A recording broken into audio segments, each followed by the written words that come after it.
दोस्तों, इंसान की फ़ितरत है कि जो चीज़ उसे मैसर हो वो उसकी अहमियत खो देता है। जैसे कि हमें गर्मियों के अंदर सूरज की ज़रूरत बिल्कुल नहीं होती और यही सूरज हमारे लिए बहुत अहमियत का हामिल हो जाता है जब सर्दियाँ आती हैं। बिल्कुल इसी तरह हम चाहते हैं कि गर्मियों में बारिश ज़्यादा से ज़्यादा हो और हम उसे इंजॉय करते हैं, और अगर यही बारिश ज़्यादा से ज़्यादा सर्दियों में हो तो हम मुख्तलिफ बीमारियों का शिकार हो जाते हैं। हमारी ज़िंदगी भी इन्हीं असूलों पर मबनी है कि जब दूसरों को बेइंतहा अवेलेबल रहेंगे, हद से ज़्यादा मैसर रहेंगे, तो दूसरे हमारी अहमियत और कदर करना छोड़ देंगे। अक्सर ऐसे होता है कि आप भरी महफिल में बैठे होते हैं तो आपकी बात की वहाँ कोई कदर व अहमियत नहीं होती, या तो आपको बोलने ही नहीं दिया जाता, या अगर आप बोल भी लेते हैं तो आपकी बात को मजाक में उड़ा दिया जाता है और लोग आपका बात बात पर मजाक उड़ाते हैं। ये इसलिए है क्योंकि आपने उन्हें इजाज़त दी है कि आपकी ज़ात का मजाक बनाया जाए। अगर आप चाहते हैं कि आपकी बात को अहमियत दी जाए और आपकी ज़ात को काबिल कदर समझा जाए, तो इसलिए इस वीडियो को लास्ट तक लाजमी देखिएगा, क्योंकि इसमें आप ही का फ़ायदा है।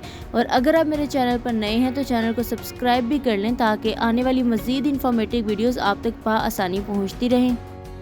नो डाउट हमें ज़िंदगी गुजारने के लिए सोशल अप्रूवल की ज़रूरत होती है कि दूसरे हमें एक्सेप्ट करें, हमारी बात को सराहें, लेकिन इस सोशल अप्रूवल को हासिल करने के लिए हम तरीक़ाकार बहुत गलत चूज़ कर लेते हैं। हम दूसरों की हाँ में हाँ मिलाना शुरू कर देते हैं। वो जहाँ गलत होते हैं हम उन्हें पॉइंट आउट नहीं कर सकते, क्योंकि हमें ऐसे लगता है कि अगर हमने उन्हें पॉइंट आउट कर दिया या उनकी बात को डिनाई कर दिया तो हम उनकी नज़रों में अपनी अहमियत खो देंगे। हालांकि ऐसा करने से हमारी अहमियत दूसरों की नज़रों में कम होती है। अगर आप दूसरों की नज़रों में अपनी इज़्ज़त और अहमियत बढ़ाना चाहते हैं तो आज से ही सैंडविच रूल का इस्तेमाल करना शुरू कर दें। साइकोलॉजी के मुताबिक सैंडविच रूल के 3 बड़े फ़ायदे हैं। पहला, इस रूल के इस्तेमाल से दूसरे आपका मौक़िफ़ मान लेंगे। सेकेंडली, सैंडविच रूल के इस्तेमाल से दूसरों को आपकी बात समझ आ जाएगी और वो आपसे आर्ग्यू नहीं कर सकेंगे। नंबर 3, आप मेंटली तौर पर रिलैक्स हो जाएंगे क्योंकि दूसरे आपकी बात से मुत्तफिक होंगे और आपसे नाराज़ भी नहीं होंगे। दोस्तों, सैंडविच रूल एक बहुत ही यूनिक ट्रिक है जिसके ज़रिए आप दूसरों के सामने अपना मौक़िफ़ ना सिर्फ पेश कर सकेंगे बल्कि उसे एक्सेप्ट भी करवा सकेंगे, कुछ इस तरह के अगले को आपकी बात का बुरा भी नहीं लगेगा। मिसाल के तौर पर अगर किसी ने आपसे किसी काम को करने का कहा है और आप वो काम करना नापसंद करते हैं, आपके इंटरेस्ट के खिलाफ है और आप उसे मना नहीं कर सकते, तो सैंडविच रूल का इस्तेमाल करते हुए आप इस तरह उसे मना कर सकते हैं कि ये काम तो बहुत अच्छा है, इससे तो आपको बहुत फ़ायदा होगा, लेकिन माजरत के साथ मैं ये कहना चाहता हूँ कि मैं ये काम फिल वक्त नहीं कर सकता। इसकी जो भी रीज़न है वो मैं आपको बाद में बताऊँगा, लेकिन हम इसको किसी और दिन पर डिले कर सकते हैं और ये काम बहुत अच्छा है और आपके लिए बहुत फ़ायदेमंद साबित होगा।